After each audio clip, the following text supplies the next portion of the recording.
Today Matters by John C. Maxwell. Ever woken up and immediately knew you were doomed? You know that feeling. Your eyes flutter open, and before your feet even hit the floor, something's off. Maybe there's gum cemented into your hair from last night. You stub your toe on that skateboard you swore you'd put away. And right then, in that split second of pain, you just know deep in your bones that this day is going to be an absolute disaster. There's this famous children's book about a kid named Alexander who has exactly that kind of day. And let's be real here, we've all been Alexander. More times than we'd like to admit, right? Our days don't gently unfold like we planned. Instead, they explode into chaos. We collapse into bed feeling drained, like we've been running on a hamster wheel all day, getting nowhere fast, secretly whispering to ourselves, please, let tomorrow be different. But here's the twist. What if the secret to transforming your tomorrows isn't about crossing your fingers and hoping really hard? What if it's actually about mastering today? That's the game-changing insight from John C. Maxwell, one of the sharpest minds in leadership today. In his eye-opening book, Today Matters, he reveals something successful people have known forever but rarely talk about. Success isn't some magical place you arrive at someday. It's not a lottery ticket, a secret handshake, or a single lucky break that changes everything overnight. Success is actually a process, a daily one. In the next few minutes, we're going on a journey together through Maxwell's philosophy. We're going to tear down the fairy tales about success that keep us stuck and replace them with something real, a framework built not on pie-in-the-sky 5-year plans, but on the small, powerful choices you make every single day. By the time we're done, you'll understand the 12 daily practices that Maxwell promises can actually guarantee your future success. This isn't just about squeezing more into your calendar. It's about transforming your entire life, one day at a time. So if you've ever felt like your days are slipping through your fingers like sand, and you're hungry for that missing piece to turn chaos into clarity, stick with me. Because the secret you've been searching for isn't hidden in some distant future. It's right here, right now, in today. Most of us are on this endless quest for something we call success. But what even is that? We've got all these half-baked ideas floating around in our heads, fed to us by movies, Instagram influencers, and stories of people who seemingly became millionaires while sleeping. John C. Maxwell argues that most of these ideas are completely wrong. They're myths that send us chasing mirages in the desert. Take this one. Some people genuinely believe success is impossible for them. They look at the mountain, decide it's too steep, plop down at the base, and spend their energy criticizing everyone who's actually climbing. You've heard them. Who even wants success anyway, especially when someone they think is less deserving makes it to the top? One writer called this attitude the one unpardonable sin against your fellow humans. Then there are the treasure hunters. These folks think success is mystical, that somewhere out there is a magic formula, a silver bullet, a secret password that unlocks everything. This is why we buy fad diets and get-rich-quick schemes. We want the trophy without the training. But, as Maxwell points out, you don't win Olympic gold with a couple weeks at the gym. Every remarkable career is constructed brick by brick, representative by rep, day by day. And oh, the myth of luck. We see some actor who got discovered while serving coffee and think, that could totally be me. But for every one of those fluky stories, there are thousands of people who practiced their craft in obscurity for a decade just to get one shot. Banking on luck is like planning your retirement around winning the lottery. Maxwell nails it. When it comes to success, you're way better off hopping to it than hoping for it. Finally, there's the one big break fantasy. We tell ourselves, if only my boss would notice me, if only I had funding for my idea, if only I got that one opportunity, everything would fall into place. But here's the brutal truth. If you haven't done the daily work to prepare yourself, that opportunity will blow right past you. Legendary basketball coach John Wooden said it perfectly. When opportunity comes, it's too late to prepare. These myths, that success is impossible, mystical, lucky, or just one big moment away, keep us looking everywhere except the one place where success is actually built. And where's that? Right here, in today. Maxwell's central, life-altering idea is this: the secret of your success is determined by your daily agenda. Simple sentence, profound truth. Think about how weird our relationship with time really is. We constantly obsess over yesterday, either celebrating our glory days like the high school quarterback who peaked at 17, or torturing ourselves over past mistakes, replaying them like a bad movie on loop. We also fantasize about tomorrow, believing that somehow, magically, everything will just get better. We've got this fuzzy hope for the future, but zero concrete strategy to make it happen. And while we're busy staring at yesterday and daydreaming about tomorrow, we completely ignore today. We say things like, just killing time, without realizing that time is literally the stuff life is made of. Today is the only time we actually possess, yet we let it evaporate like morning mist. This is where Maxwell introduces a philosophy from his hero, the legendary John Wooden. Coach Wooden never told his players to obsess over winning championships. Instead, he gave them one simple instruction: make each day your masterpiece. What a concept! Not your week, not your year, not your entire life, just today. Make today a masterpiece. So how do we actually do that? How do we stop our days from crumbling and start crafting them into something beautiful? Maxwell says it boils down to two essential ingredients: decisions and discipline. Think of it this way: good decisions set your destination. Daily discipline gets you there. One without the other is useless. A good decision without discipline is just a fantasy, with no follow-through. And discipline without a good decision is just exhausting yourself with no real purpose. But when you combine them, that's when magic happens. The most successful people, Maxwell discovered, are those who make the right decisions early and then manage those decisions daily. This insight led him to develop what he calls the daily dozen, 12 critical areas of life where you need to make one powerful decision and then manage it with discipline every single day. This isn't about piling 12 more things onto your already overflowing to-do list.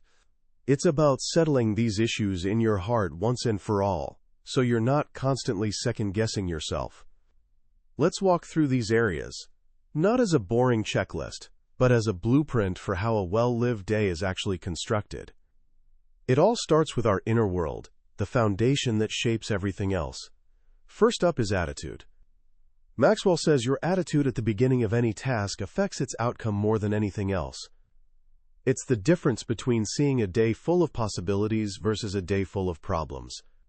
He learned this at 17 when his basketball coach made him team captain, not because he was the best player, but because he had the best attitude and had lifted everyone around him. That day, he made a lifelong commitment. I'm going to keep a positive attitude and use it to influence others. This isn't about toxic positivity or pretending problems don't exist.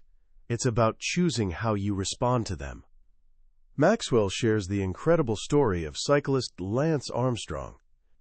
After being diagnosed with advanced cancer that had spread to his lungs and brain, doctors gave him less than a 3% chance of survival. It would have been completely understandable to collapse into despair. But Armstrong made a conscious choice.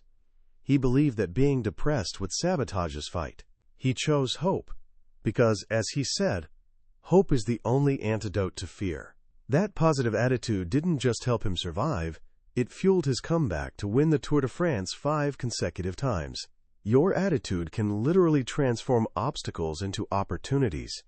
Hand in hand with attitude is thinking. Maxwell believes that, quote, is the original source of all wealth, all success, all material gain. Your life is essentially a printout of your thoughts. He tells the cautionary tale of the A&P Grocery Company, once the largest retail organization on the planet. For generations, its leaders were brilliant, innovative thinkers who constantly adapted to what customers wanted. But then a new leader took over who stopped thinking for himself. His entire approach was simply asking, quote, "What would Mr. Hartford, the previous leader, do?" He tried to preserve the past instead of creating the future. That refusal to think critically and adapt led the once mighty company into a slow, painful decline. Good thinking gives you a massive advantage. To develop it, Maxwell made another early decision. I will think on things that add value to myself and others. This means carving out time every day just to think, finding a quiet place, capturing your ideas, and surrounding yourself with other sharp thinkers. It's about being intentional, not reactive. The third pillar is faith. Now, for Maxwell, this is his Christian faith, which he says is the most important thing in his life. But he explains its power in universal terms. Faith gives you perspective that transcends your circumstances, allowing you to trust in advance what will only make sense looking back. It provides a deep well of peace and strength when life throws you into the storm. As he wisely notes, where there is no faith in the future, there is no power in the present. He tells the deeply moving story of Evelyn Husband, wife of Rick Husband, commander of the Space Shuttle Columbia. Just days after the tragedy that killed her husband, she found the strength to face the world, not because she understood what happened, but because her faith gave her solid ground when everything else had shattered. Her daily discipline was trusting in a plan bigger than her own understanding. Finally, our inner world is anchored by values. Values are your North Star. They give you direction when you're lost in the fog. Methods change, situations change, but your core values should be your constants. The corporate scandals that have rocked our world, Enron, WorldCom, and others, are all cautionary tales of what happens when people lose their internal compass. They chase profit over integrity, and the results are catastrophic. Maxwell decided, I will lead others based on the values I embrace. This means first identifying what you actually believe in, then reviewing those values every single day, measuring your actions against them. He shares a personal story about being invited to a special White House meeting with the president, a once-in-a-lifetime opportunity. The only problem? It conflicted with a prior speaking commitment he'd made to a company. His team scrambled for solutions. Maybe he could videotape his speech? But in the end, his value of commitment won out. He asked the company representative, "Which would you rather have? Me live or on tape?" They wanted him live. So he turned down the White House. Choosing to live by your values means you may not always get what you want in the moment, but you'll always be the person you want to be. Once your inner world, your attitude, thinking, faith, and values is rock solid, you can turn your attention to the actions that propel you forward. This begins with priorities. Maxwell says this has contributed more to his success than almost anything else. He discovered the Pareto principle, the idea that 20% of your efforts produce 80% of your results. This was a light bulb moment for him. He realized he was spending most of his time on things he wasn't even good at, like administration and counseling. So he made the decision, I will prioritize my life and give focus and energy to those things that give the highest return. This means understanding that time is our most precious resource. You can't manufacture more of it, so you have to be ruthless about how you spend it. To figure out your priorities, he suggests asking 3 questions. What is required of me? What gives me the greatest return? And what gives me the greatest reward? By focusing on these, you learn the noble art of leaving other things undone. Maxwell uses the cautionary tale of Howard Hughes, the billionaire who inherited a massive fortune and had every opportunity imaginable. But he had no focus. He bounced from movie making to aviation to real estate, never committing to anything long enough to achieve true mastery or fulfillment. He devoted a little of himself to everything and ultimately committed fully to nothing. Priorities mean nothing without commitment. This is what gives you tenacity. Maxwell tells the heartbreaking story of baseball legend Mickey Mantle. Mantle may have been the most naturally gifted player of all time, superhuman speed, jaw-dropping power. But he lacked commitment off the field. He never did the rehab work for his injuries. He drank heavily, shortening his career, and wasting his God-given talent. He admitted it himself late in life. God gave me a great body to play with, and I didn't take care of it. I didn't work hard at it. Talent alone is never enough. Commitment is what carries you through when things get brutal. Maxwell's own commitment was tested when, at just 29 years old, he had to lead a $1 million building program for his church. Everything that could go wrong did. Popular staff members had to be let go. 15% of the congregation walked out in protest, and the biggest financial supporter quit the church. Maxwell says if he hadn't made the commitment early on, "If something is worth doing, I will commit myself to carrying it through," he never would have survived the pressure. The final action-oriented practice is growth. This is the secret to unlocking your potential. Maxwell shares that for years he was busy and working hard, but he wasn't intentionally growing. Then a mentor asked him a simple question: "What is your plan for personal growth?" Maxwell realized he didn't have one. He'd fallen for the myth that growth is automatic. That day, he made a life-altering decision: "I will develop and follow a personal growth plan for my life." Growth is the only way to prevent stagnation. It's how you ensure you don't get used up before your time. The story of U.S. Surgeon General Richard Carmona is absolutely stunning. He was a high school dropout from Harlem, a street kid on the edge of delinquency. But after joining the Army, he committed to personal growth with incredible intensity. He earned his GED, then an associate's degree, then a bachelor's, then became a registered nurse, then went to medical school and graduated at the top of his class. He never stopped. He became a trauma surgeon, a SWAT officer, and earned a master's in public health. Why? Because he felt like he was making up for lost time. Growth, for him, wasn't an event. It was a daily discipline. With our inner world and our actions aligned, we can focus on the great cornerstones of a well-lived life. First is health. For many years, Maxwell confesses, this was his biggest area of neglect. He had endless energy and never got sick, so he simply took his health for granted. Then, at a company Christmas party, he had a massive heart attack. It was a brutal wake-up call. His doctor told him that men who survive an early heart attack and learn from it often live longer than those who never have one. The key was making a decision and sticking to it. At 51, he finally decided, "I will take good care of myself by exercising and eating right."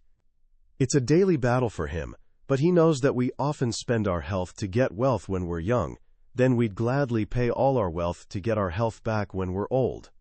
It's easier to maintain good health than to regain it. Next is family. Maxwell watched many of his friends and colleagues' marriages fall apart, even ones that seemed rock solid. It caused him to redefine what success truly meant.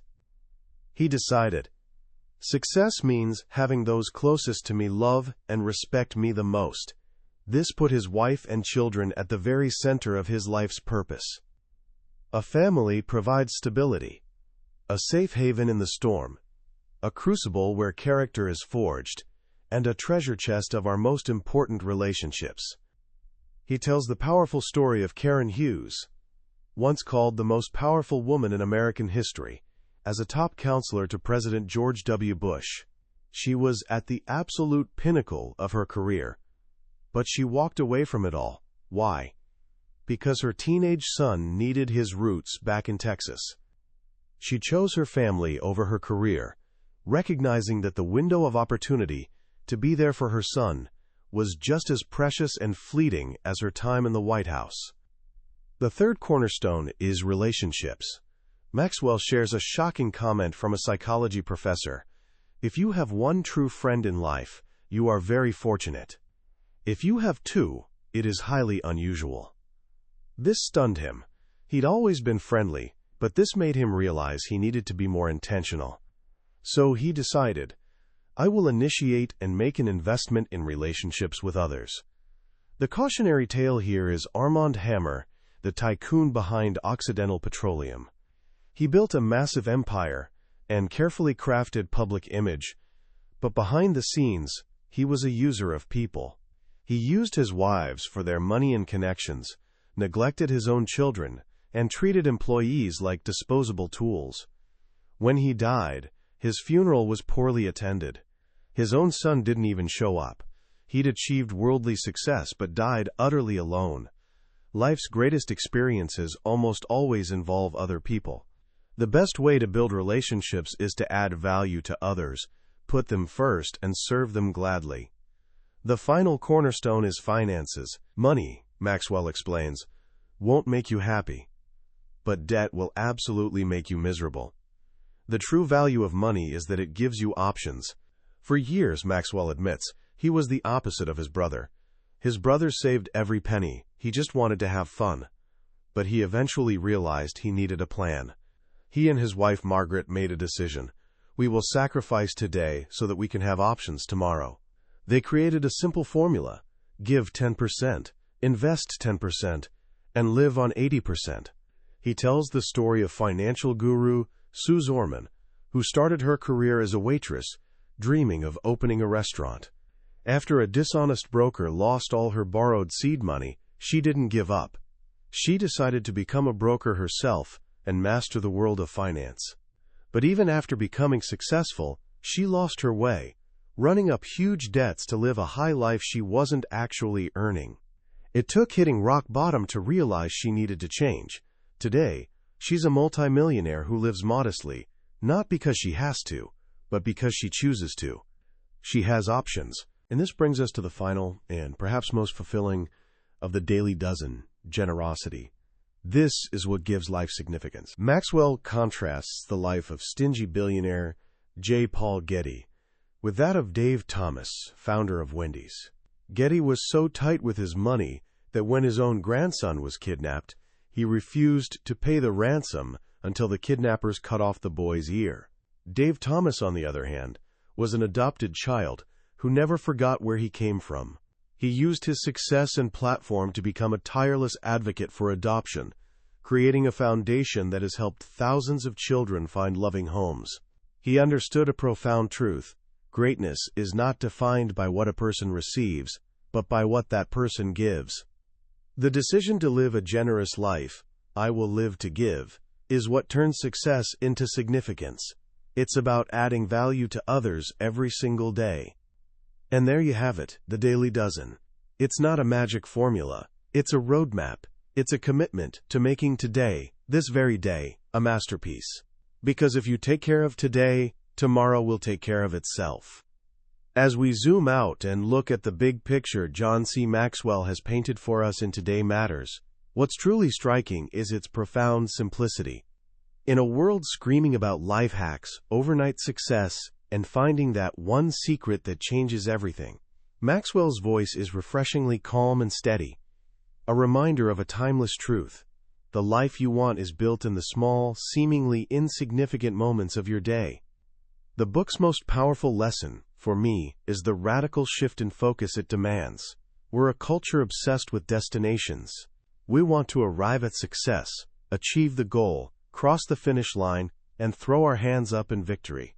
But Maxwell gently turns our gaze away from the distant horizon and brings it back to the ground right beneath our feet. He teaches us that the journey is the destination. The way you live today isn't just a stepping stone to a better future. It is your future, being created in real time, right now. When you truly internalize this, everything changes. The pressure to make one massive, life-altering decision fades away. Instead, it's replaced by the quiet confidence that comes from making one small, right choice, then another, then another. The question transforms from, what grand thing must I do to be successful, to, what one thing can I do today to make this day a masterpiece? This is incredibly empowering, especially when you feel overwhelmed. The idea of mastering 12 different areas of life simultaneously can feel intimidating. But that's not the point. The point is to start. Pick one. What if, for the next 30 days, you decided to focus only on your attitude? What if every morning you made a conscious choice to look for possibilities instead of problems? Or what if you focused on growth and committed to reading for just 15 minutes every single day? It seems small, almost insignificant, but that Maxwell argues, is where the magic of compounding kicks in. Just as small, consistent deposits in a bank account grow into a fortune over time, small, consistent deposits in yourself grow into a life of success and significance. This book is a powerful antidote to the regret of yesterday and the anxiety of tomorrow. It's a call to be present, to be intentional, and to take responsibility for the only piece of time you truly own, right now. The stories of failure, like Howard Hughes and Mickey Mantle, aren't there to make us feel bad. They're cautionary tales reminding us of the high cost of neglect. And the stories of triumph, like Lance Armstrong and Richard Carmona, aren't tales of superheroes. They're stories of ordinary people who made extraordinary commitments to their daily practice. That was a deep dive into the summary of Today Matters by John C. Maxwell. We've walked through the core principles and stories today, but I'll be honest with you. A summary is like looking at a map of a beautiful country. You can see the layout, the major cities, the rivers, but you can't feel the sun on your skin or taste the local food. The real magic happens when you travel there yourself. This summary is designed to help you decide if this is a journey worth taking. If anything we've talked about today has sparked something in you, if you've felt that pull toward a more intentional way of living, then I wholeheartedly encourage you to grab a copy of the book. Reading it isn't just about learning. It's an experience that can genuinely transform the way you see your day, and ultimately, your life. You can find a link to the book in the description below. Also, if you found this summary valuable and want to continue exploring ideas from the world's most influential books, please take a moment to like this video and subscribe to the channel. It lets me know we're on the right track and ensures you won't miss our next journey into another life-changing book. Let's keep growing together.